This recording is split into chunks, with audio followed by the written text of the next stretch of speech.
हाँ, तो मेरे प्यारे स्टूडेंट, एक बार फिर से महात्मा जी स्टडी 91 चैनल में आप सभी लोगों का स्वागत है। तो देखिए, आज से स्टार्ट करते हैं हम लोग इंटरमीडिएट के फिजिक्स का चैप्टर नंबर 2 इलेक्ट्रिक विभव यानी इलेक्ट्रिक पोटेंशियल, विद्युत विभव। क्लियर? तो देखिएगा, पहले हम लोग स्टार्ट करते हैं इस टॉपिक के नाम से ही कि विद्युत विभव क्या होता है। विद्युत विभव, इलेक्ट्रिक पोटेंशियल,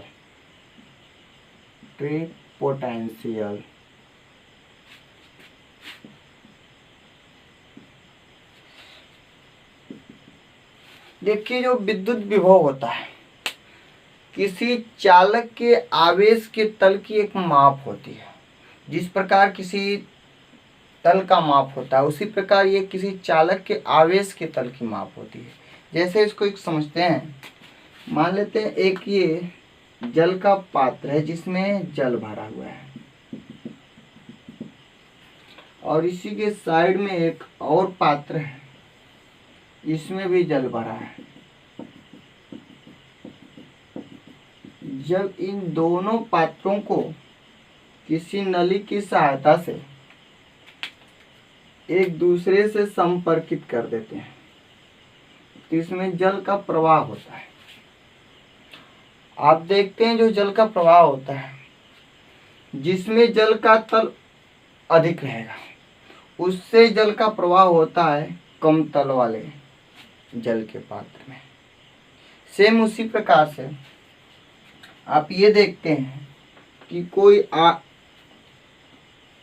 चालक का गोला होता है जिसका टेम्परेचर T1 और T2 अलग अलग है।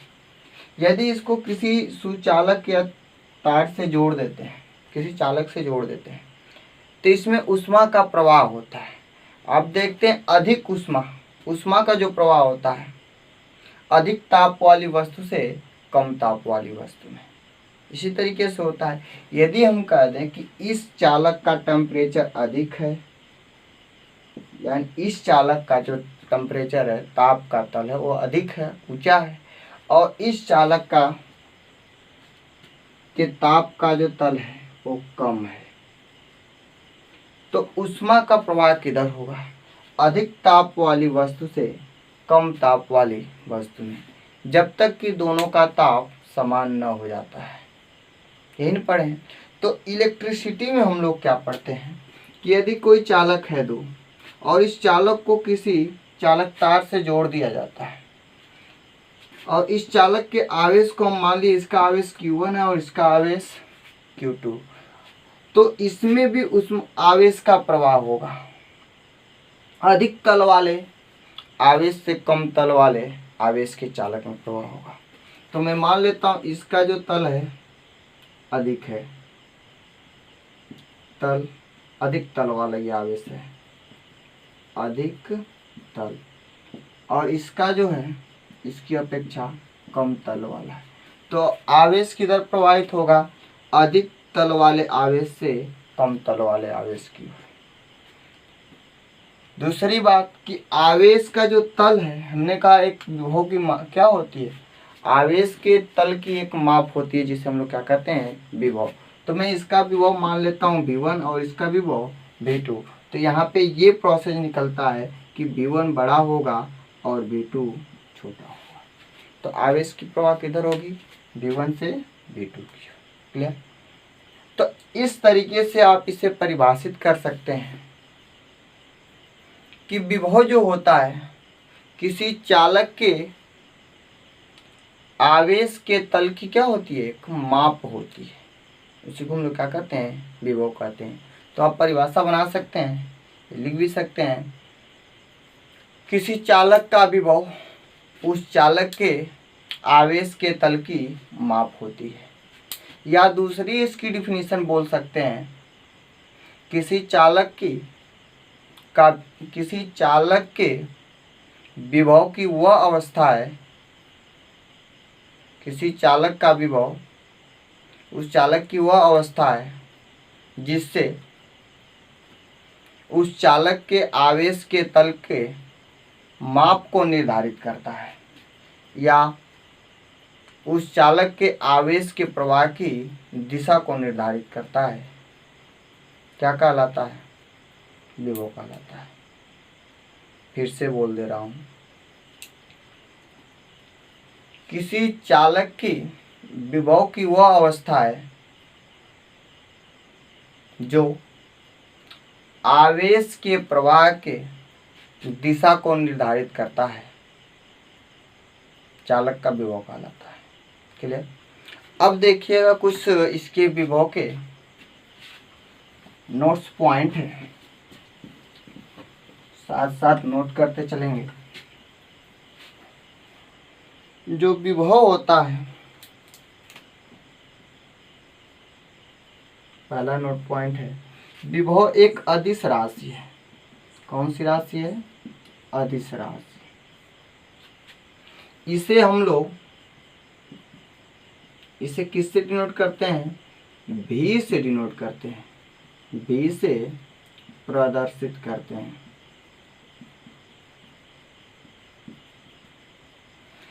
एक बात देखिएगा, जो आवेश का प्रवाह होता है अधिक विभव वाली वस्तु से कम विभव वाली वस्तु की ओर, तो इसके विभव को मैंने V1 मान लिया, इसके विभव को V2, और इसको किसी चालक से जोड़ दिया, तो आवेश का प्रवाह किधर होगा? V1 से V2 की ओर। यानी जिसका विभव अधिक होगा उसके अधिक विभव से कम विभव की ओर क्या होती है? आवेश का प्रवाह होता है। समझ गए? अगला नोट पॉइंट बनाइएगा, जो पृथ्वी का विभव होता है, पृथ्वी का विभव शून्य होता है। याद रखेंगे, जो पृथ्वी का विभव होता है वो क्या होता है? 0 होता है। इसका अध्ययन हम लोग आगे करेंगे अगले टॉपिक में इसके बारे में। अगला नोट पॉइंट है, विभव जो होता है धनात्मक, ऋणात्मक तथा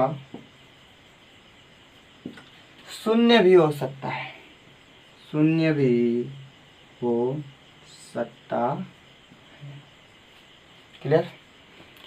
विभव जो होता है इसके लिए अदिश राशि है ये, तो धनात्मक भी हो सकता है, ऋणात्मक भी हो सकता है और शून्य भी हो सकता है। ध्यान रखेंगे। अगला नोट पॉइंट है, देखिएगा यहाँ पे,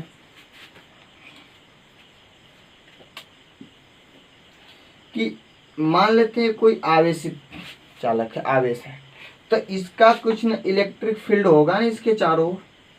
मान लिया कि मैंने इसका जो एरिया है, फील्ड है इसकी इधर इतना दूर तक है। यदि इसके एरिया में हम कोई एक छोटा सा सूक्ष्मतम परीक्षण आवेश लेकर के आए तो हमें कुछ कार्य करना पड़ेगा। तो यह कार्य और परीक्षण आवेश Q0 का जो अनुपात होता है, इसी को हम लोग क्या कहते हैं? वैद्युत विभव कहते हैं। आपके बुक में यहीं से परिभाषा मिली हो, लिखा होगा कि किसी सूक्ष्मतम परीक्षण आवेश को अनंत से वैद्युत क्षेत्र के भीतर किसी बिंदु तक लाने में किए गए कार्य और उस परीक्षण आवेश के अनुपात को उस बिंदु का वैद्युत विभव कहते हैं। इस बिंदु का विभव कहेंगे पॉइंट पे। क्लियर? तो परिभाषा अगर जो नोट करना चाहते हैं तो नोट कर सकते हैं, हम बोल ही दे रहे हैं। किसी सूक्ष्मतम धन परीक्षण आवेश को अनंत से वैद्युत क्षेत्र के भीतर किसी बिंदु तक लाने में किए गए कार्य W और उस परीक्षण आवेश Q0 के अनुपात को उस बिंदु का विद्युत विभव कहते हैं। V = W/Q0। थोड़ा परीक्षण आवेश समझ लीजिएगा, Q0 क्या होता है। जो परीक्षण आवेश होता है एकदम सूक्ष्मतम आवेश होता है, बट हमेशा पॉजिटिव होता है, धनात्मक होता है। परीक्षण आवेश कभी ऋणावेशित नहीं होता है। दूसरी बात, परीक्षण आवेश का अपना कोई इलेक्ट्रिक फील्ड नहीं होता है, लेकिन यह दूसरे आवेश के इलेक्ट्रिक फील्ड का अनुभव कर सकता है। दूसरे के इलेक्ट्रिक फील्ड का अनुभव करता है, लेकिन अपने खुद का आवेश नहीं होता। इसलिए बेचारा ये क्या है, बहुत गरीब है, बहुत छोटा है। क्लियर? तो परीक्षण आवेश जो होता है बहुत सूक्ष्मतम होता है, धनावेशित होता है। देखिएगा यहाँ से V is equals to W upon Q not, तो ये पा गए। यहाँ से एक परिभाषा और बना सकते हैं। यदि मैं कह दूं कि Q not is equal to 1 coulomb, यदि जो परीक्षण आवेश है वो कितना का है, 1 कूलाम का हो, तो यहाँ से V इज इक्वल्स टू कितना आ जाएगा, W। तो आप एक परिभाषा और बना सकते हैं कि एकांक धन परीक्षण आवेश को, यानी 1 कूलाम आवेश को, है ना, एकांक धन परीक्षण आवेश को अनंत से वैद्युत क्षेत्र के भीतर किसी बिंदु तक लाने में किए गए कार्य को उस बिंदु पर वैद्युत विभव कहते हैं। लिख लेंगे। चलिए तो आगे चलते हैं, थोड़ा इसके विभव का मात्रक जान जाए।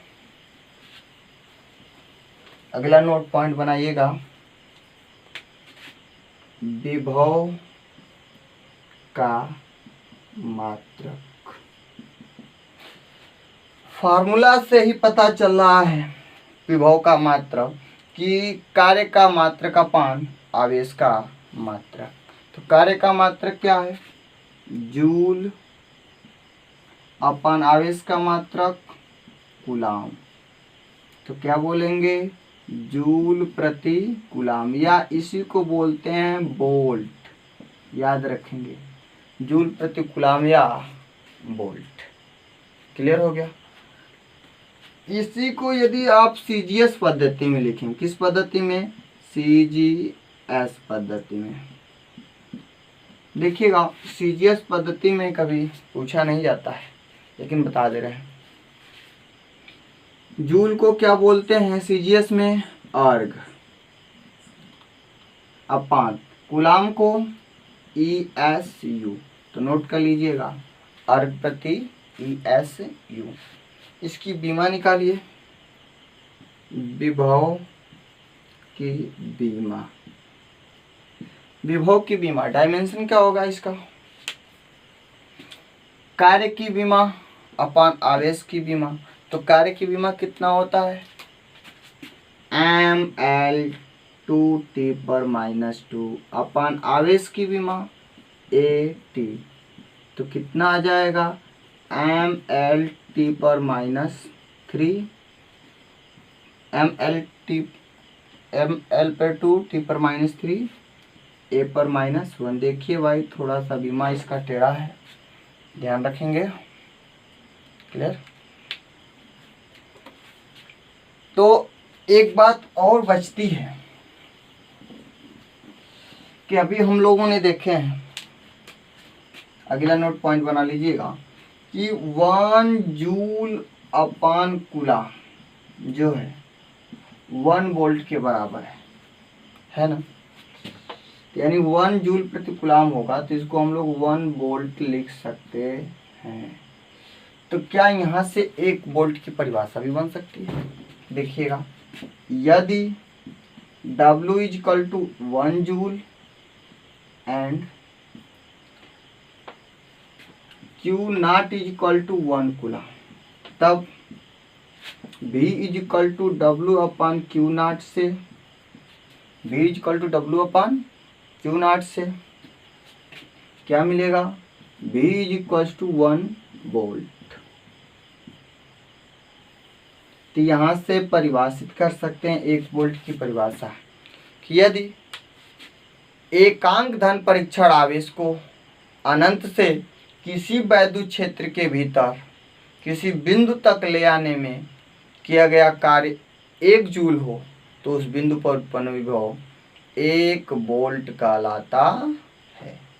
नोट कर लीजिएगा, यदि एकांक धन परीक्षण आवेश को अनंत से वैद्युत क्षेत्र के भीतर किसी बिंदु तक ले आने में 1 जूल कार्य करना पड़ता हो तो उस बिंदु पर उत्पन्न विभव 1 वोल्ट कहलाता है।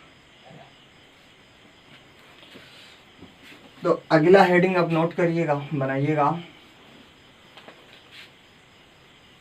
बिंदु आवेश के कारण वैद्युत विभव। वो थोड़ी बड़ी हेडिंग है, ध्यान रखेंगे। बिंदु आवेश के कारण विद्युत विभव।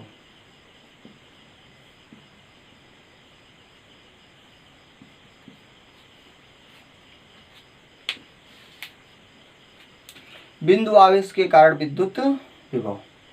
तो देखिएगा, इसमें अगर जो हम मान लें कि कोई एक पॉइंट है जिस पर प्लस Q आवेश स्थित है, तो इसके कारण इससे स्मॉल r दूरी पर एक पॉइंट P मान लेते हैं जिस पर हमें वैद्युत विभव की गणना करनी है। एक पॉइंट पे है आवेश O पॉइंट पे, और यहाँ पे एक पॉइंट हमने क्या मान लिया P, जिस पर हमें वैद्युत विभव की क्या करना है, गणना करना है, r दूरी पर है। तो अब हमने विभव की परिभाषा पढ़े हैं कि एकांक धनावेश को अनंत से ले आने में वैद्युत क्षेत्र के भीतर जो कार्य करना पड़ेगा और उसके आवेश के अनुपात को विद्युत विभव कहेंगे।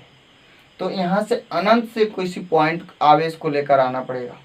तो इसके लिए अनंत से नहीं मान करके मैं मान लेता हूँ कि इससे स्मॉल x दूरी पर, यानी x दूरी पे एक पॉइंट रखा गया है A। यहाँ पे कोई एक परीक्षण आवेश को मैं मान लेता हूँ Q0 है A पॉइंट पर।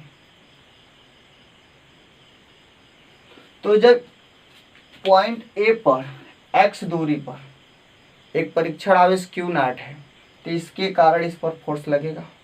तो इसके बल की दिशा किधर होगी, ध्यान दीजिएगा, दूर होगी आवेश से, क्योंकि धनावेशित है। तो मान लिया इसके बल का परिमाण कितना है, F है। तो यहाँ पे नोट कर लेंगे, माना परीक्षण आवेश, माना परीक्षण आवेश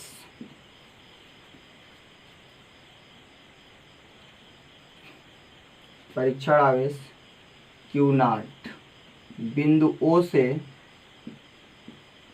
x दूरी पर है। तब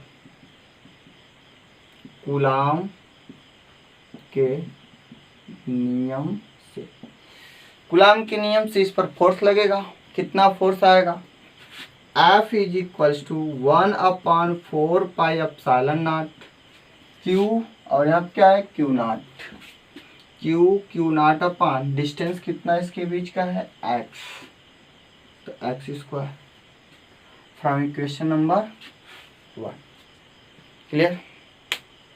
अब हमें क्या निकालना है, कार्य। तो कार्य के लिए देखिए विस्थापित करना पड़ेगा। तो मैंने बिंदु A से एक सूक्ष्मतम विस्थापित कर दिया बिंदु B तक परीक्षण आवेश को, किधर लाया, वैद्युत क्षेत्र की ओर ना, आवेश की ओर लेकर आया।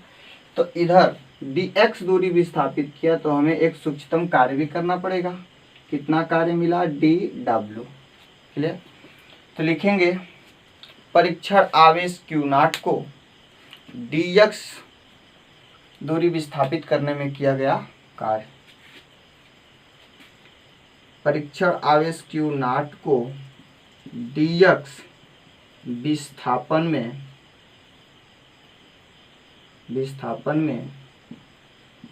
किया गया कार्य। जब सूक्ष्मतम विस्थापन किए तो सूक्ष्मतम वर्क मिलेगा, dw इज इक्वल्स टू बल गुणे विस्थापन।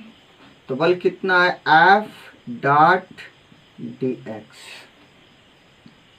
देखिएगा F डॉट dx का फार्मूला क्या होता है, F dx cos कितना होगा 180। देखिएगा जरा, यहाँ पे फोर्स F आवेश से दूर है और ये dx को विस्थापित कर रहे हैं आवेश की ओर, तो दोनों विस्थापन dx और ये फोर्स दोनों के बीच का एंगल कितना, एक दूसरे के विपरीत है, तो एंगल कितना होगा 180। तो यहाँ पे क्या आ जाएगा 180। आकाश 180 का मान कितना होता है -1, और f का मान कितना मिला हम लोगों को 1/4 pi epsilon not q not upon x square ना एंड dx। इसकी वैल्यू कितना -1, तो देखिए माइनस मैं यहाँ पे लगा देता हूँ। क्लियर हुआ? ये मिला dw।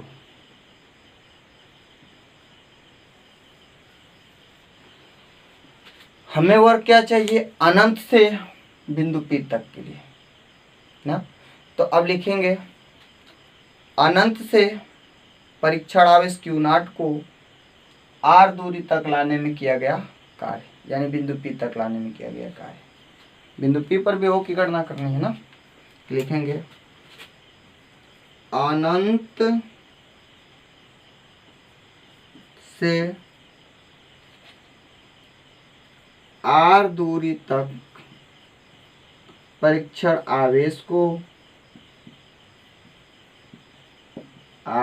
को विस्थापित करने में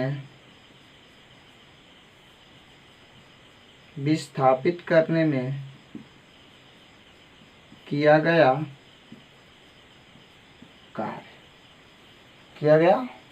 कार्य किससे डिनोट करते हैं? अब पूरा अधिकतम कार्य निकालना है तो दोनों पक्षों का क्या करना पड़ेगा समाकलन। तो integrating dw is equals to integrating -1/4 pi epsilon not q not upon x square into dx। देखिएगा जब इसको वर्क कहाँ से कहाँ तक लाना है, अनंत से लेकर के आना है परीक्षण आवेश को बिंदु r दूरी तक, तो इसका lower limit infinite, upper limit r, और इसको 0 से वर्क करके लेकर आना है w तक। स्पष्ट? तो अब यहाँ लिखते हैं dw का समाकलन कितना होगा, w लिमिट कितना लिखेंगे 0 to w is equals to, यहाँ पे देखिएगा -1/4 pi epsilon not q not common, और इसका इंटीग्रेशन हो जाएगा 1/x square into dx। 1/x square को क्या लिख सकते हैं x to the power -2 dx। Limit कितना जाएगा infinite to small r is equals to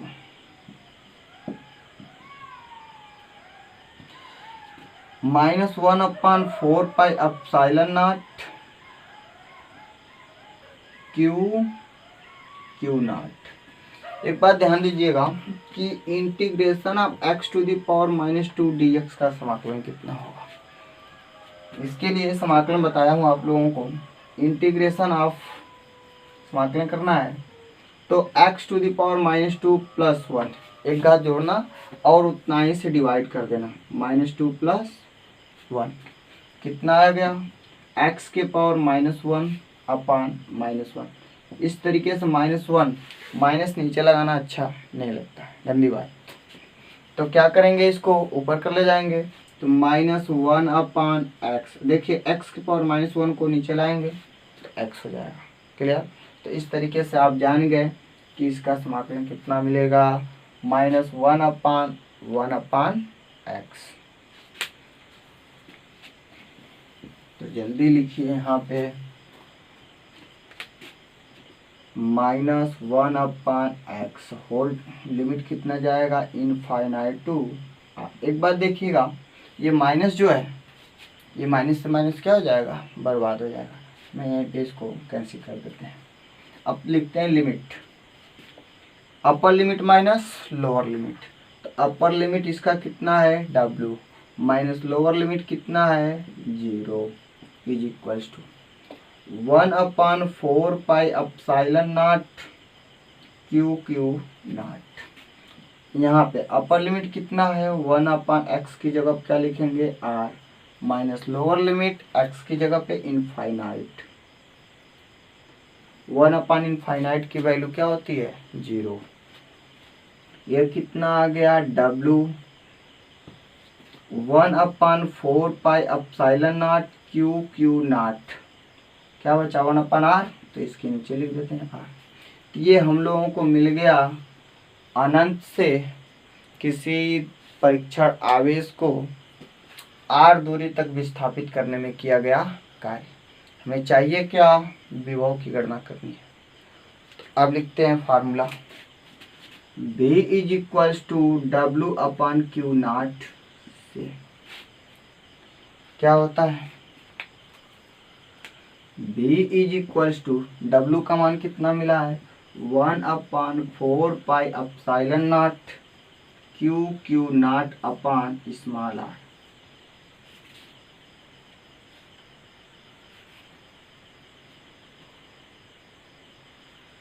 clear, कहीं से कुछ मिस्टेकिंग तो नहीं हुआ।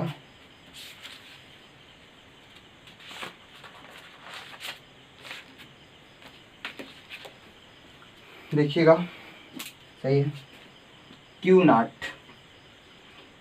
से Q0 शहीद हो जाएगा, तो बचा क्या B = 1/4 pi epsilon naught Q small r। ये है बिंदु आवेश के कारण वैद्युत विभव, B = 1/4 pi epsilon not Q/r। अब इसके कुछ नोट पॉइंट हैं, नोट करते चलिएगा।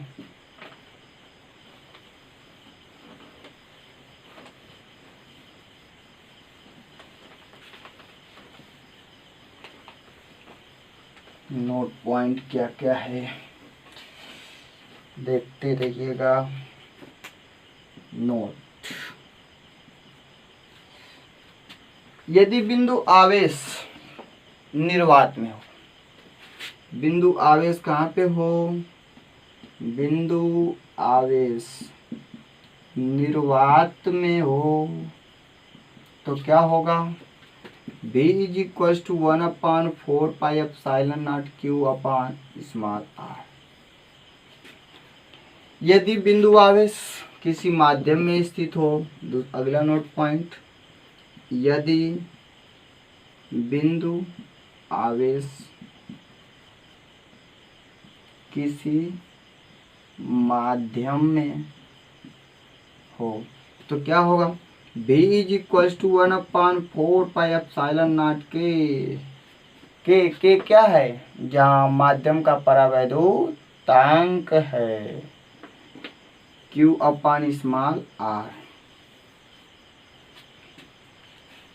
अब इसको देखिएगा अगला नोट पॉइंट में कि यदि कोई आवेश है +Q, तो इसके कारण जो विभव होगा धनावेशित होगा। कितना होगा V = 1/4 pi epsilon naught Q small r। इसको विभव मान लेते हैं।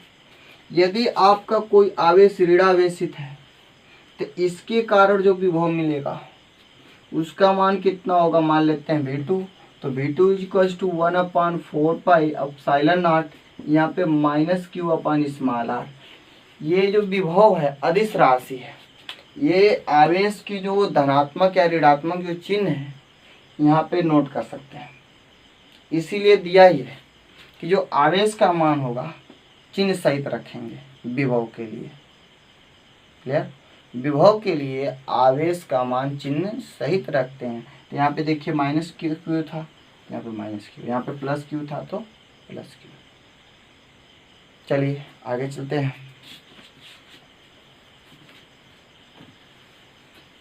एक फार्मूला देखे हैं कि V = 1/4 pi epsilon naught Q small r। आप यदि इसको कांस्टेंट मान लें तो B is proportional to 1/r, यानी जो विभव है R के डायरेक्टली प्रोपोर्शनल है, यानी व्युत्क्रमानुपाती है। R का मान यदि हम लोग बढ़ाएंगे तो B का मान क्या होगा, घटेगा सर जी, घटेगा ना। तो इसके बीच में यदि हम लोग ग्राफ प्लॉट करें तो ये डिस्टेंस को हमने R मान लेता हूँ x अक्ष को, और y अक्ष को क्या मान लेते हैं, इस पे विभव को मान लेते हैं। तो यहाँ पे जो ग्राफ प्लॉट होगा एक ऐसे होगा, अति परवलयाकार। कैसा होगा, अति परवलयाकार,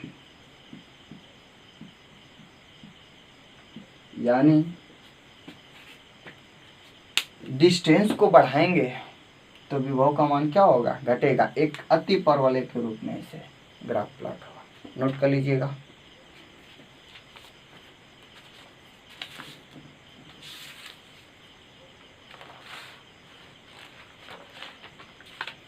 अगला हेडिंग बनाइएगा, विभव के अध्यारोपण का सिद्धांत।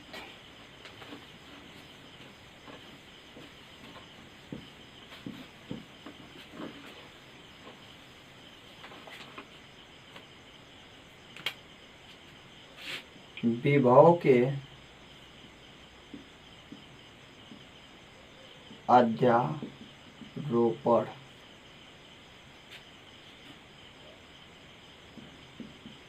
का सिद्धांत। देखिएगा, विभव के अध्यारोपण का सिद्धांत यानी कि इसमें क्या हो कि कई सारे आवेश हों और किसी एक पॉइंट पे क्या कर रहे हैं, विभव की गणना करनी हो, यानी सभी आवेशों के कारण। तो क्या अध्यारोपण का सिद्धांत है, यानी किसी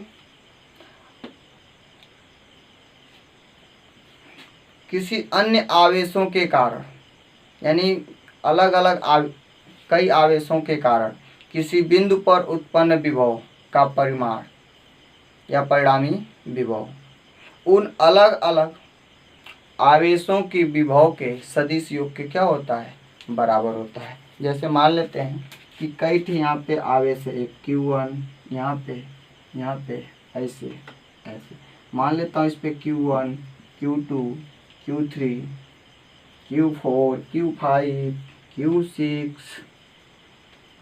और यहाँ पे मान लेता हूँ Q7। चलिए, कई आवेश हों और इसके बीच में एक पॉइंट मैंने मान लिया O है, जिस पर हमें इसके विभव सभी आवेशों के कारण विभव की गणना करनी है। तो मान लेते हैं इन आवेशों से जो इसके बिंदु O के बीच की दूरी है, इस पॉइंट का R1, R2 और यहाँ से ये R3, ये वाला R4, ये R5, R6 और ये R7। बहुत ज़्यादा हो गए। देखिएगा, तो इन सभी आवेशों के कारण जो इस पॉइंट O पर लगने उत्पन्न विभव का परिणामी इन अलग अलग आवेशों के विभव के सदिश योग के क्या होगा, बराबर होगा। मैंने मान लिया इसके कारण जो विभव है V1, V2, V3, V4, V5 और इसके कारण V6 और इसके कारण V7। तो निकालेंगे बिंदु O पर परिणामी विभव। तो लिख लेंगे बिंदु O पर परिणामी विभव क्या होगा, B is equal to V1 plus V2 plus V3 plus V4 plus V5 plus V6 plus V7। बहुत ज़्यादा हो गया सर जी, है। देखिए V1 का मान अब सभी के कारण निकालेंगे तो 1/4 एप्सिलॉन नॉट कॉमन मिलेगा, ले सकते हैं। 1/4 एप्सिलॉन नॉट कॉमन, क्या बचा Q1/R1 plus Q2/R2 plus Q3/R3 plus Q4/R4 plus Q5/R5। कितना लिखेंगे, प्लस डॉट डॉट। अब यहाँ से देखेंगे यहीं पे छोड़ सकते हैं। ये तो विभव हो गया आपका। अन्य आवेश, कई आवेशों के कारण किसी बिंदु पर परिणामी विभव। या इसको आप और सॉल्व कर सकते हैं 1/4πε0। ये इसको लगा सकते हैं समेशन Q/R कहाँ जाएगा, I = 0 से कहाँ तक, N तक जा सकता है, राइट। तो इसको भी फार्मूले नोट कर लीजिएगा, नोट कर लीजिए, फटाफट फोटो खींचिए।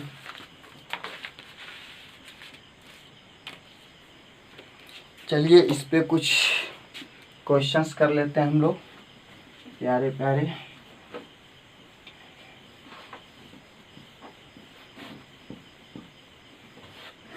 एक क्वेश्चन नोट कीजिएगा। 10 कूलाम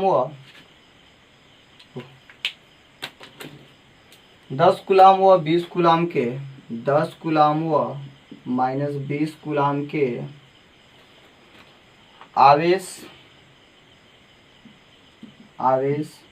2 मीटर की दूरी पर स्थित हैं।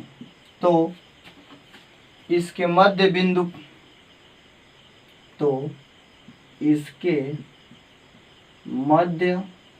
बिंदु पर विभव की गणना कीजिए। विभव की गणना कीजिए। देखिएगा 10 कूलाम और -20 कूलाम के दो आवेश हैं जो एक दूसरे से कितनी दूरी पे हैं, 2 मीटर की दूरी पर हैं। तो इसके मध्य बिंदु पर विभव की क्या करना है, गणना करना है। तो नोट कर लेंगे। देखिएगा मैंने मान लिया कि इस पर आवेश कितना है, 10 कूलाम का, Q1 बराबर मान लिया, और Q2 बराबर इस पर मान लिया कितना है, 20 कूलाम का आवेश है, और इनके बीच का डिस्टेंस कितना है, 2 मीटर। तो मध्य बिंदु क्या होगा, A मान लेते हैं, इसको B, इसका मध्य बिंदु O पर मान लेते हैं। तो इसके मध्य बिंदु O पर मानेंगे तो यहाँ से इसके बीच का डिस्टेंस 1 मीटर होगा। तो ये भी कितना होगा, 1 मीटर होगा। ले तो आवेश Q1 के कारण बिंदुओं पर विभव निकालेंगे और आवेश Q2 के कारण बिंदुओं पर विभव निकालेंगे, और दोनों को क्या कर देंगे, ऐड कर देंगे, परिणामी विभव। आसान है। लिखेंगे Q1 के कारण O पर विभव कितना है, V1 मान लेता हूँ। तो 1/4πε0 Q1, Q1 का मान कितना है, 10 अपान R का मान कितना है, 1 मीटर, यही है। तो सॉल्व कर लेंगे 1/4πε0 10 × 10। अभी रहने दे रहा हूँ, बाद में सॉल्व कर लेंगे। आवेश Q2 के कारण O पर विभव V2 मान लेते हैं, कितना आ जाएगा, 1/4πε0। देखिएगा Q2 का मान कितना है, -20 अपान इसके बीच का डिस्टेंस कितना है, 1 मीटर। सॉल्व करते हैं कितना आएगा, -1/4πε0 20। तो ये V2 का मान मिल गया। अब क्या निकालेंगे, बिंदु O पर परिणामी विभव। बिंदु O पर परिणामी विभव कितना होगा, V = V1 + V2। V का मान कितना है, V1 का मान देखिएगा 1/4πε0, दोनों में से कॉमन है, कितना बचेगा, 1/4πε0 कॉमन ले लेंगे। V1 का मान कितना है, 10 माइनस V2 का मान कितना है, 20। तो इसको सॉल्व करेंगे। 1/4πε0 का मान कितना आता है, 9 × 10⁹ ही ना आता है, इंटू -10, माइनस को बाहर ले लेते हैं, और देखिएगा 10 है, इसके पावर 1 घात इस पे जुड़ जाएगा, कितना आ जाएगा, इंटू 10⁻10। मात्रक बोलो, वोल्ट। ये आपका आंसर है। क्लियर? नोट कर लीजिए, फोटो खींचिए, खींच लिए।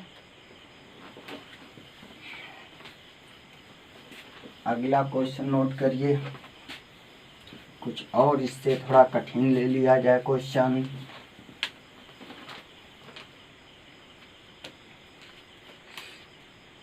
Q माइनस Q कूलाम के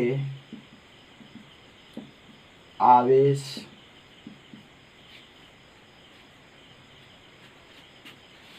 ए भुजा वाले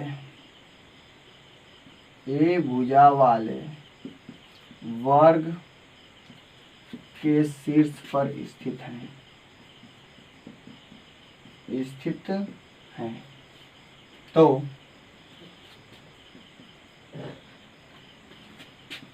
इसके मध्य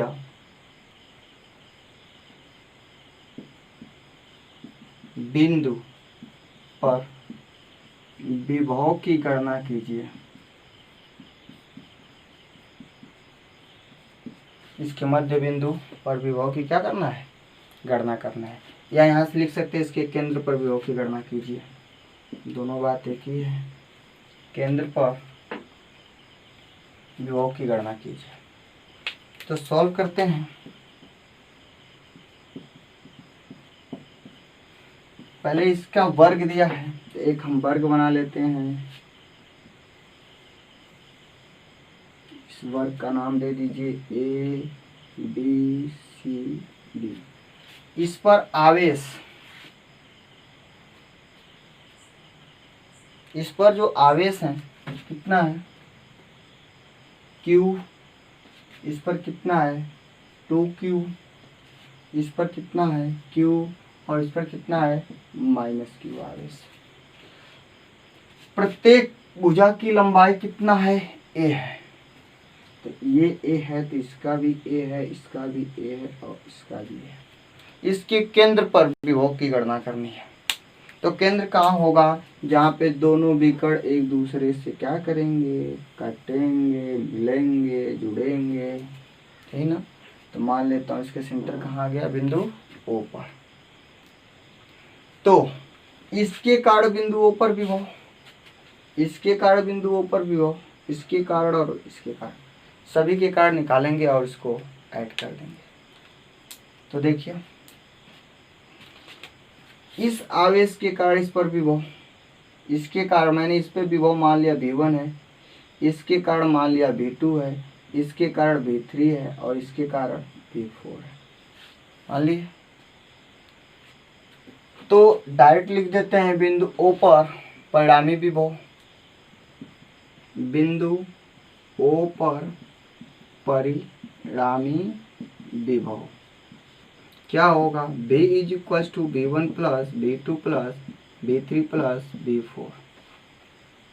अब यहाँ पे थोड़ी सी क्वेश्चन देखिएगा कि इसके बीच का डिस्टेंस कैसे निकलेगा। तो एक तरीके से देखेंगे तो ये समकोण त्रिभुज लगा लेंगे, यहाँ पे निकाल देते हैं।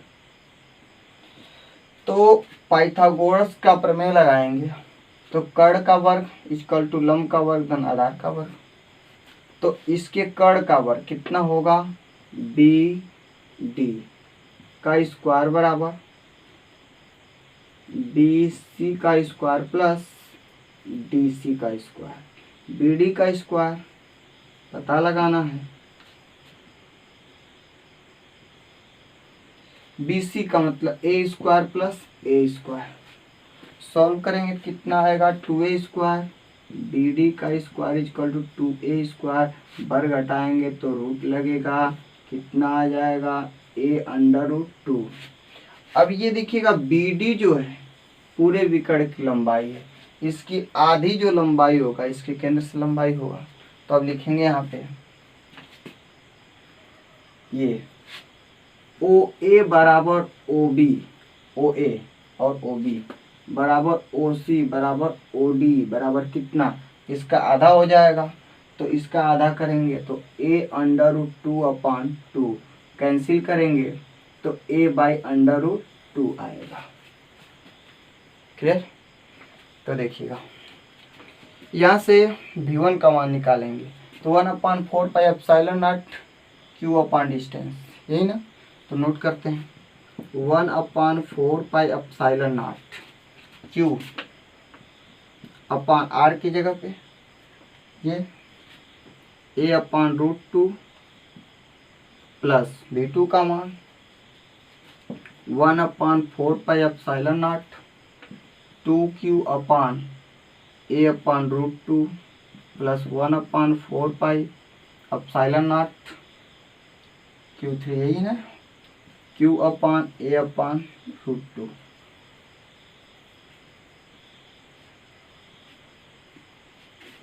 प्लस 1/4 पाई एप्सिलॉन नॉट, इसके कारण q माइनस q है अपॉन डिस्टेंस उतना ही है a/√2। अब यहाँ से देखेंगे 1/4 पाई एप्सिलॉन नॉट q, और देखिएगा √2 सबका है, ऊपर चला जाएगा तो कितना आ जाएगा q √2/a कॉमन मिल जाएगा, क्या बचेगा यहाँ से 1 प्लस 2 प्लस 1, क्यों निकल गया, और यहाँ से क्या बचा -1। तो सोल्व कर देंगे तो 1 से 1 कैंसिल हो जाएगा, 3 बच गया। तो नोट कर लेंगे 1/4 pi epsilon not 3√2/a into q, यहीं पे आंसर छोड़ सकते हैं या 1/4 पाई एप्सिलॉन नॉट का वैल्यू नोट कर सकते हैं। अब q का जो मान मिलेगा यहाँ पे रख करके सॉल्व कर सकते हैं। करेक्ट। एक क्वेश्चन और लेते हैं, नोट कर लीजिए तब तक।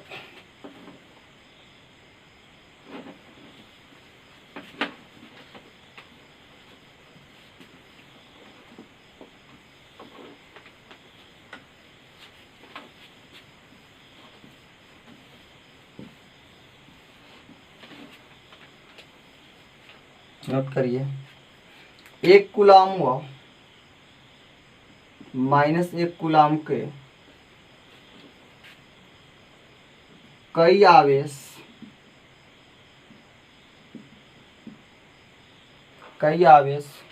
मूल बिंदु से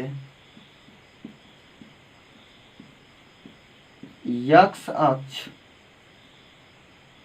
पर क्रमशः 1 मीटर, 2 मीटर, 3 मीटर तथा 4 मीटर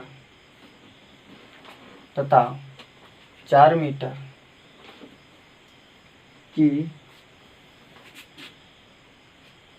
4 मीटर आगे बढ़ा देंगे डॉट डॉट आदि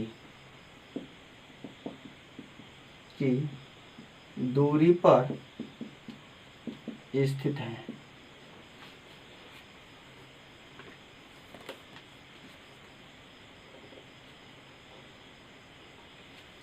दूरियों पर स्थित है तो मूल बिंदु पर विभव की गणना कीजिए।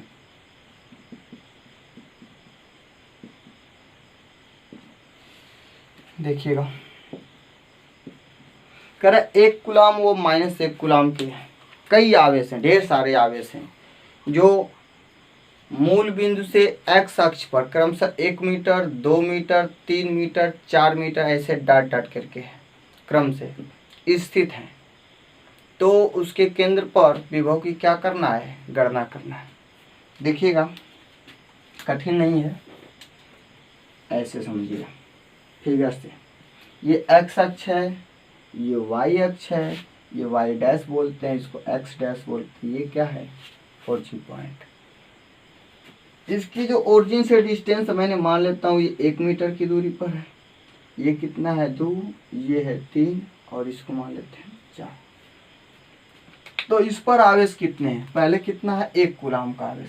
इस पर 1 कूलम का है 1 मीटर की दूरी पर, तो -1 कूलम का आवेश 2 मीटर की दूरी पर होगा, तो इस पर कितना है -1 कूलम का आवेश है।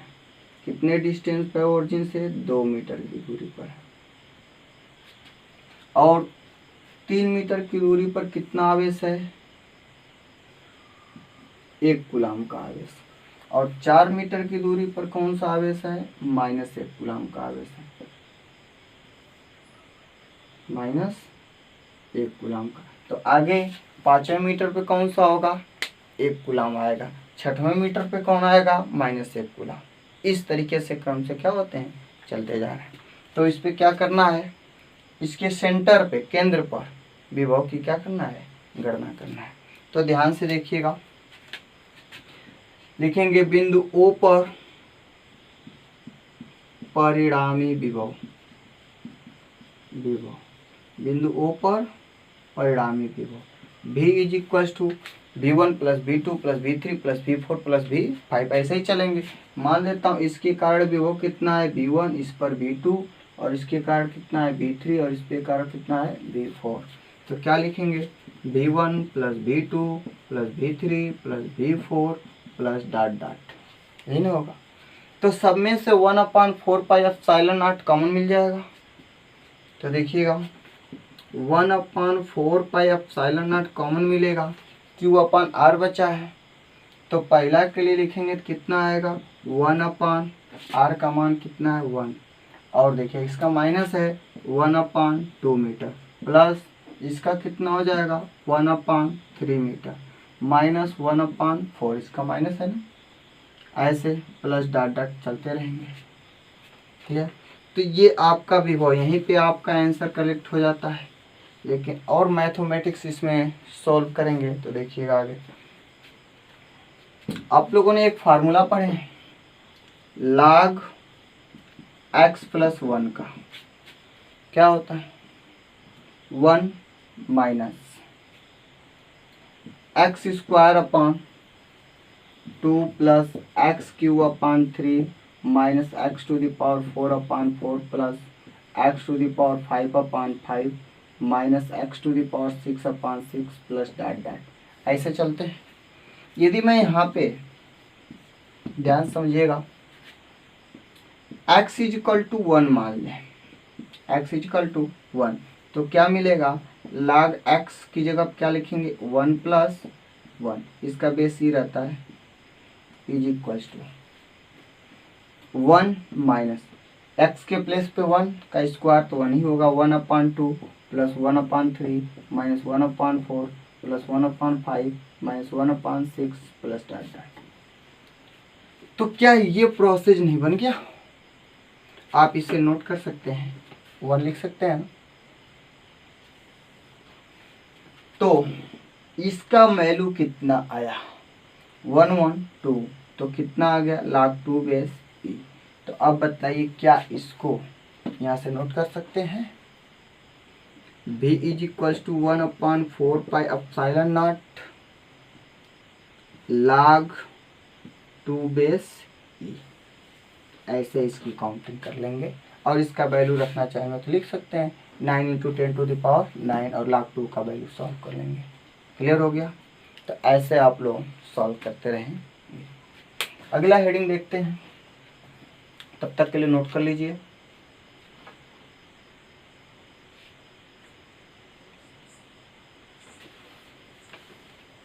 आवेशित गोले का विभव, मिटा दें, हेडिंग बनाइएगा आवेशित गोले का विभव।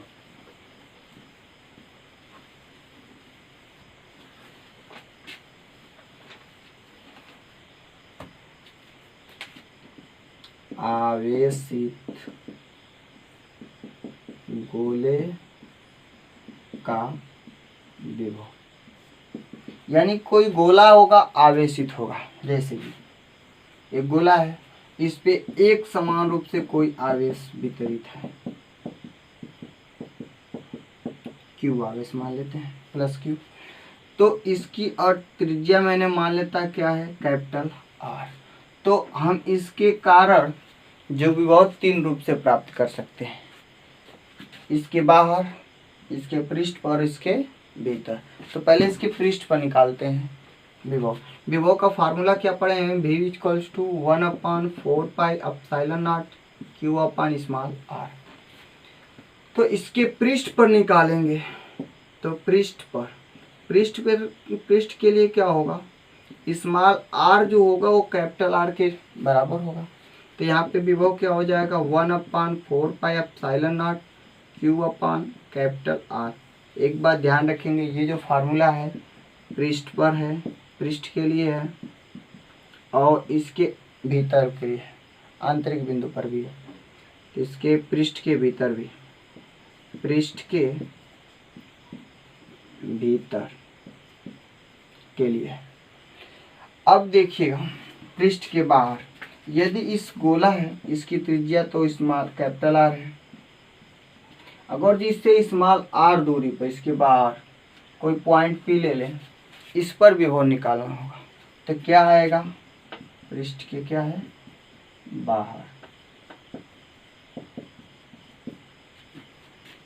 V is equals to 1/4 pi epsilon not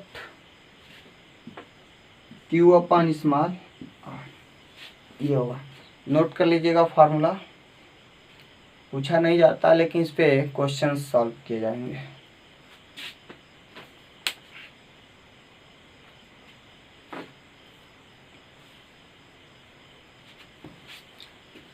इस पर एक क्वेश्चन है जो कंपटीशन में पूछा गया है।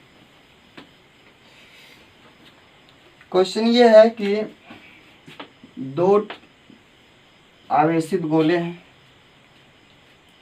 समान आवेश के हैं, इस पर Q है, इस पर भी Q है, ये A है और ये क्या है, B है। ये वाला गोला थोड़ा बड़ा है, इसकी त्रिज्या बड़ी है और इसकी त्रिज्या छोटी है। तो कह रहा है कि इसमें आवेश का प्रवाह होगा, क्या होगा, आवेश का प्रवाह होगा। ऑप्शन है, पहला है A से B की ओर, दूसरा है B से A की ओर, B से A की ओर, तीसरा है नहीं होगा, क्या नहीं होगा, प्रवाह। चौथा ऑप्शन है A से B फिर B से A की ओर। तो चलिए पता लगाते हैं। इसका भी वो आपने पढ़े हैं formula, V is equals to, इसकी त्रिज्या R मान लेते हैं, इसकी त्रिज्या को कैपिटल R। ध्यान रखेंगे ये स्मॉल r लेस है कैपिटल R से ना। आवेश तो समान है लेकिन इसकी जो गोला है वो एक छोटा सा है और दूसरा क्या है, बड़ा है। तो इसकी त्रिज्या कितनी है, स्मॉल r छोटा है। V is equals to 1/4 pi epsilon not Q upon small r। इसका जो विभव होगा V is equals to 1/4 pi epsilon not Q upon capital R। तो इसकी जो त्रिज्या छोटी होने के कारण इसका विभव V1 है, उसका विभव मैं V2 मान लेता हूँ। तो इसका विभव क्या होगा, अधिक होगा अपेक्षा इससे, होगा ना। तो जब इसका विभव अधिक होगा और इसका क्या है, कम है, तो किधर आवेश प्रवाह होगा, आप पढ़े हैं अधिक विभव से कम विभव की ओर आवेश प्रवाहित होती है। तो किधर प्रवाहित होगा, A से B की ओर, यही ना है। तो कौन सा ऑप्शन सही है, A वाला, करेक्ट। चलिए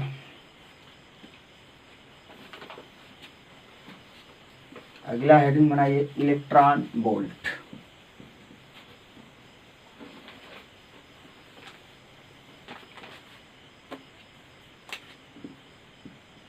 इलेक्ट्रॉन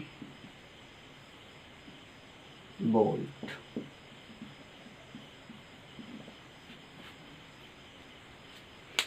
इलेक्ट्रॉन वोल्ट। देखिए इलेक्ट्रॉन वोल्ट जो होता है ऊर्जा मापने का एक मात्रक होता है। इलेक्ट्रॉन वोल्ट जो होता है ऊर्जा मापने का क्या है, एक मात्रक है, जिससे ये जो ऊर्जा जो मापता है इस इलेक्ट्रॉन वोल्ट से, इस मापन से हम लोग जो परमाणु भौतिकी होते हैं उसमें जो परमाणु के अंदर छोटे छोटे पार्टिकल्स होते हैं जैसे इलेक्ट्रॉन, प्रोटॉन, न्यूट्रॉन, इनकी ऊर्जा मापने के प्रयोग में ली जाती है। समझ में आया? फिर से बता दे रहा हूँ। जो परमाणु भौतिकी के अंदर छोटे छोटे कण रहते हैं, जो परमाणु के नाभिक के अंदर इलेक्ट्रॉन, प्रोटॉन, न्यूट्रॉन जैसे कण हैं, तो इनकी ऊर्जा मापने के लिए किस मापक यंत्र का प्रयोग किया जाता है? इलेक्ट्रॉन वोल्ट का। क्लियर? तो आप इसकी परिभाषा नोट कर सकते हैं। इलेक्ट्रॉन वोल्ट ऊर्जा मापने की एक यंत्र है या ऊर्जा मापने का एक मात्रक है, जिससे परमाणु भौतिकी में सूक्ष्म कण जैसे इलेक्ट्रॉन, प्रोटॉन, न्यूट्रॉन आदि के ऊर्जा मापी जाती है। अब इसके बाद देखिएगा, इसके कुछ नोट पॉइंट हैं कि इसे जो होते हैं किससे डिनोट करते हैं? EV से डिनोट करते हैं। किससे डिनोट करते हैं? EV से प्रदर्शित करते हैं, प्रदर्शित करते हैं। यह किसी पद्धति में नहीं होता है। पहली दूसरी बात ये नोट कर लीजिएगा कि यह जो होता है किसी पद्धति में नहीं होता है, किसी पद्धति में नहीं होता है।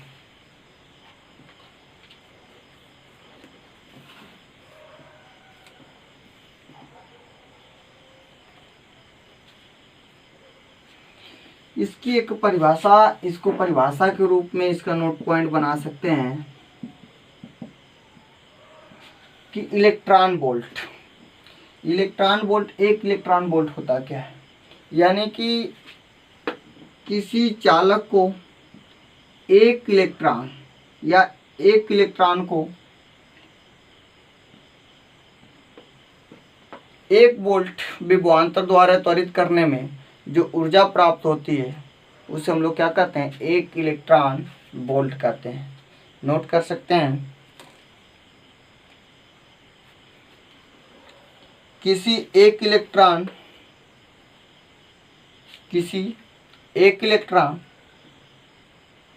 को एक वोल्ट का विभव देने पर, किसी एक इलेक्ट्रॉन को 1 वोल्ट का विभव देने पर प्राप्त ऊर्जा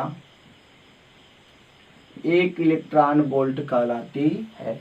यानी कोई इलेक्ट्रॉन होगा उसे 1 वोल्ट का विभवांतर द्वारा त्वरित करेंगे, यानी विभवांतर देंगे, तो उसके द्वारा जो ऊर्जा उत्पन्न होगी वो कितना होगा?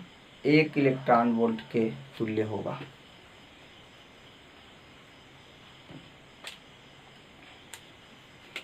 अब इसकी ऊर्जा की गणना करेंगे तो आप एक फार्मूला पढ़ें, W=VQ, V बराबर W/Q से। अब देखिएगा यहाँ से V बराबर, यदि मैं वोल्ट को 1 इलेक्ट्रॉन वोल्ट की गणना करें, V की जगह पे 1 वोल्ट इंटू आवेश है तो Q की जगह पे 1 इलेक्ट्रॉन लिख दूँ तो कितना आ जाएगा? ऊर्जा =1 इलेक्ट्रॉन वोल्ट आ जाएगा।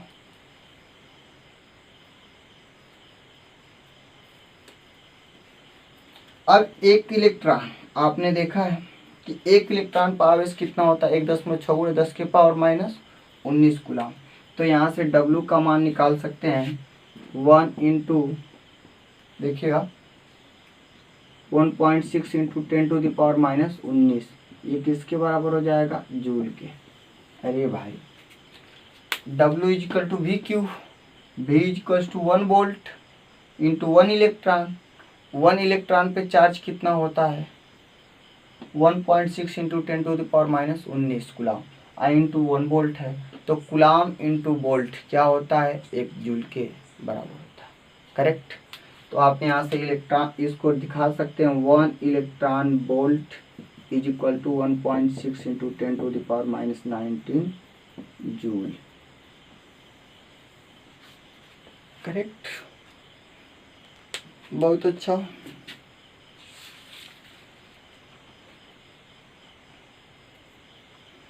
अगला हेडिंग नोट बनाइएगा,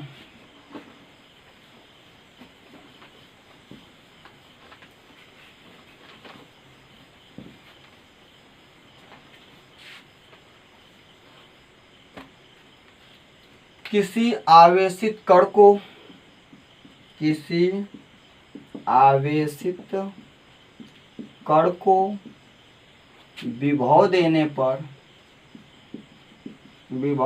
पर प्राप्त ऊर्जा तथा वेग, यानी कोई भी आवेशित कण रहेगा, उसको जब आप क्या देंगे, विभव देंगे, तो उसके द्वारा उत्पन्न ऊर्जा और उसकी वेलोसिटी की हमें क्या करना है, गणना करना है।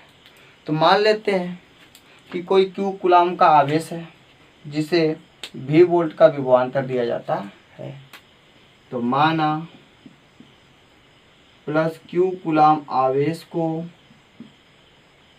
क्यू कूलाम आवेश को v वोल्ट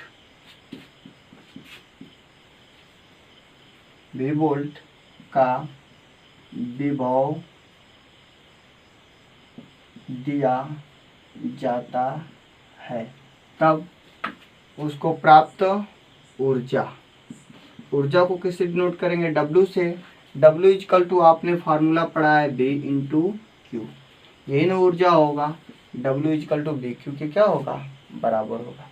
अब बात ये है कि जब उसको विभव दे रहे हैं तो ऊर्जा प्राप्त हो रही, जब ऊर्जा होगा तो गतिमान होगा, तो उसकी वेलोसिटी कितनी होगी, लिखेंगे। माना v वोल्ट का विभव देने से, v वोल्ट का विभव देने से कण का वेग भी है, तब जो दी गई ऊर्जा होती है वो किसमें चेंज हो जाएगी, गतिज ऊर्जा के रूप में। तो हम लोगों के पास कितनी ऊर्जा मिला था, कार्य W के बराबर, ये ऊर्जा किसमें परिवर्तन होगा, गतिज ऊर्जा, काइनेटिक ऊर्जा, हाफ mv², यही होता है ना। तो बताइएगा W की जगह पे क्या लिखेंगे, V इंटू क्यू। इस V में थोड़ा अंतर देखिएगा, ये वेलोसिटी के लिए है और ये विभव के लिए है, हाफ mv²। अब यहाँ से v² का मान निकालेंगे तो कितना आ जाएगा, 2qv/m।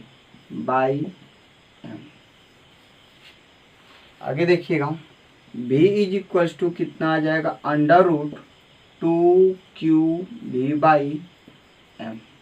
एक बार देखिएगा q बाई, यहाँ से E/m का मान कितना होता है, वेलोसिटी तो मिल गया, तो E/m की यदि आप वैल्यू निकालना चाहेंगे तो ऐसे भी निकाल सकते हैं।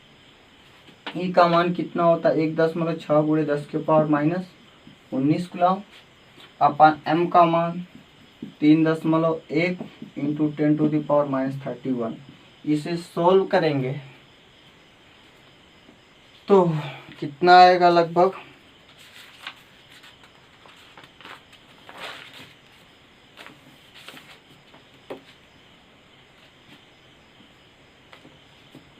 सॉल्व करते रहिएगा, 1.72 इंटू 10⁻11।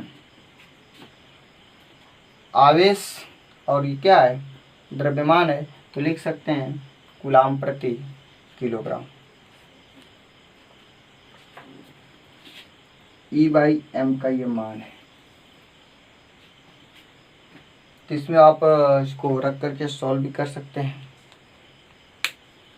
इस पर एक क्वेश्चन है, सॉल्व कर लिया जाए। मिटा दें।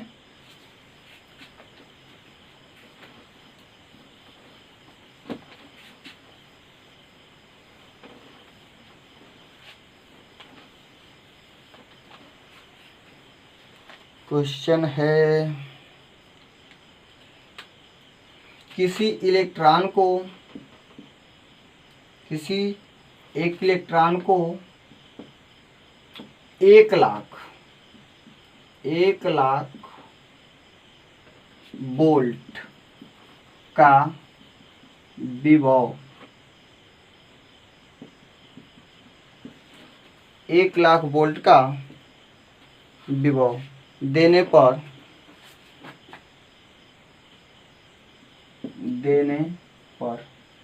प्राप्त ऊर्जा तथा वेग की गणना कीजिए।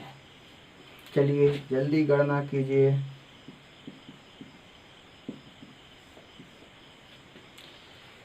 क्या गणना करना है, क्वेश्चन देखिएगा। एक इलेक्ट्रॉन को 1 लाख वोल्ट, तो यहाँ से V इज इक्वल टू कितना मिला है, 1 लाख वोल्ट।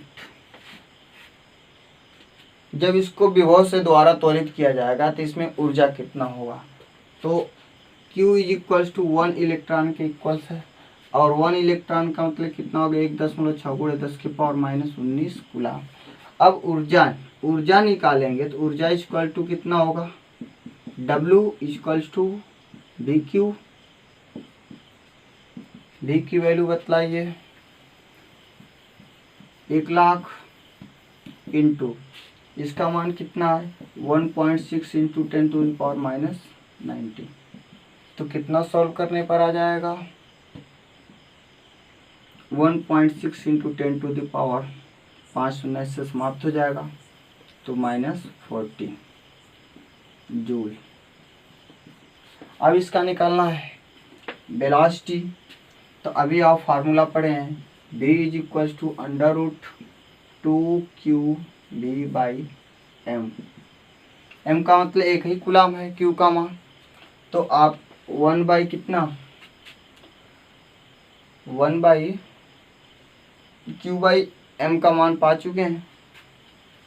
सॉल्व कर लेते हैं। 2 × q/m का मान 1.72 × 10⁻11 इंटू V का मान अभी प्राप्त हुआ है 1 लाख। तो कितना मिल जाएगा, इसको सॉल्व करेंगे तो 4 14 3.1 यही आएगा ना,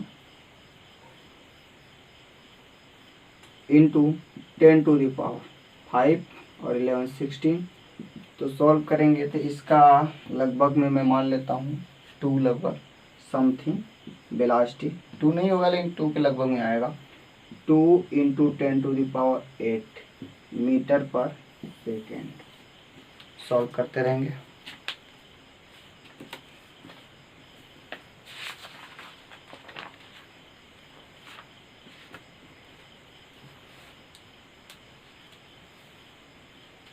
उठा दें।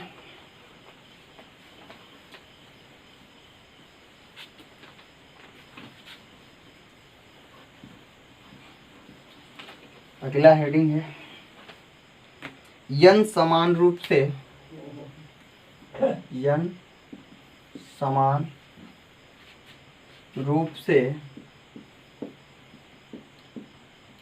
आवेशित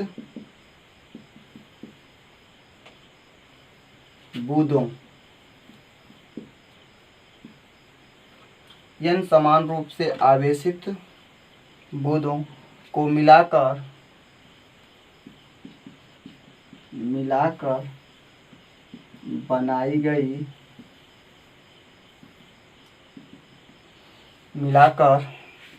बनाई गई बड़ी बूंदों का विभव,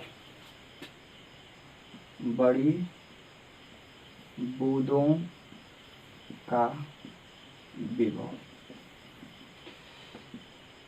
देखिए इस क्वेश्चन को आप लोगों के एनसीईआरटी में भी दिया है, इससे क्वेश्चंस पूछे जाते हैं।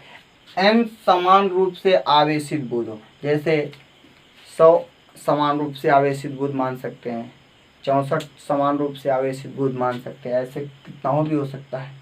तो उससे मिला करके एक बड़ी बुध का निर्माण किया जाएगा, तो उसका विभव क्या होगा, उसी की गणना करनी है। तो एक बात सुनेंगे कि जो n समान रूप से आवेशित बुध होंगे उसका आयतन और उससे मिलाकर बनाए गए बड़ी बुध का आयतन, दोनों आयतन तो सेम होंगे। तो देखिएगा, मान लेंगे कि n समान रूप से आवेशित n बुध हैं ऐसे,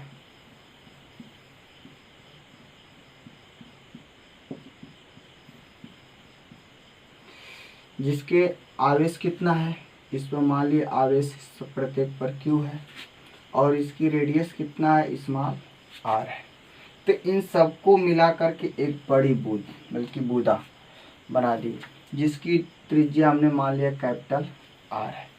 तो इसके विभव का इसका आयतन और इसके आयतन दोनों समान होंगे। तो n बूंदों का आयतन, n छोटी बूंदों का आयतन इज इक्वल्स टू बड़ी बूंदों का आयतन। n छोटी बूंदों का आयतन n इंटू छोटी बूंद का त्रिज्या कितना है, स्मॉल r। तो कितना हो जाएगा, आयतन का फॉर्मूला 4/3 पाई r क्यूब, तो स्मॉल r क्यूब, n बूंद है तो n से मल्टीप्लाई। ये बड़ी बूंद की त्रिज्या कितनी है, कैपिटल R, तो 4/3 पाई कैपिटल R क्यूब। तो सॉल्व करेंगे तो 4/3 पाई से 4/3 पाई कैंसिल हो गया। तो यहाँ से क्या बचा, n into r⁻³ is equal to capital R cube. यहाँ से कैपिटल R का मान निकालेंगे तो n into r⁻³ whole to the power 1/3। तो सॉल्व करेंगे n के पावर 1/3 इंटू r के पावर 1। ये आपके बड़ी बूंद की त्रिज्या मिल गई। अब यहाँ से छोटी बूंद का विभव निकालना चाहेंगे तो निकाल सकते हैं। छोटी बूंद का विभव यानी b छोटी is equal to 1/4 pi epsilon not q upon कितना आएगा, स्मॉल r। यही है ना। अब क्या निकालेंगे, बड़ी बूंद का विभव, तो b बड़ी लिख देते हैं। बड़ी बूंद का विभव कितना होगा, 1/4 पाई एप्सिलॉन नॉट। ध्यान देंगे इस पर एक छोटी बूंद का आवेश q है, तो n बूंदों से मिलकर बनाया बड़ी बूंद ना, तो इस पर कितना आवेश होंगे, n³ के बराबर। तो लिख देंगे n³ और उसकी त्रिज्या कितनी है, कैपिटल R। तो देखिएगा b बड़ी is equal to 1/4 pi epsilon not q n³ upon capital R का मान, ये समीकरण नंबर 1 से मान लेंगे, n⁻⁴ इंटू R। तो सॉल्व कर लेंगे 1/4 pi epsilon not q upon small r। ये देखिएगा n एक घात 1/3 को ऊपर लेकर जाएंगे, कितना हो जाएगा, n⁻⁴ माइनस 1/3। और इधर देखिएगा 1/4 पे epsilon not q upon small r, ये छोटी बूंद का विभव है। तो लिख सकते हैं b बड़ी इज इक्वल टू b छोटी इंटू n के पावर कितना आ गया, 2/3। तो ये एक फार्मूला प्राप्त कर लिए, बड़ी बूंद का विभव इज इक्वल टू छोटी बूंद का विभव इंटू n⁻²/3। जितना ये आपके बूंदों की संख्या होगी n का मान वहाँ पे रख देंगे, आपका सलूशन सॉल्व हो जाएगा। बहुत अच्छा। तो देखिएगा यहाँ तक तो हम लोग पढ़ लिए। अब अगले टॉपिक से मिलेगा हम लोगों को वैद्युत ध्रुव के कारण वैद्युत विभव, तो इसको अगले लेक्चर में देखेंगे। तब तक के लिए थैंक्स यू सो मच।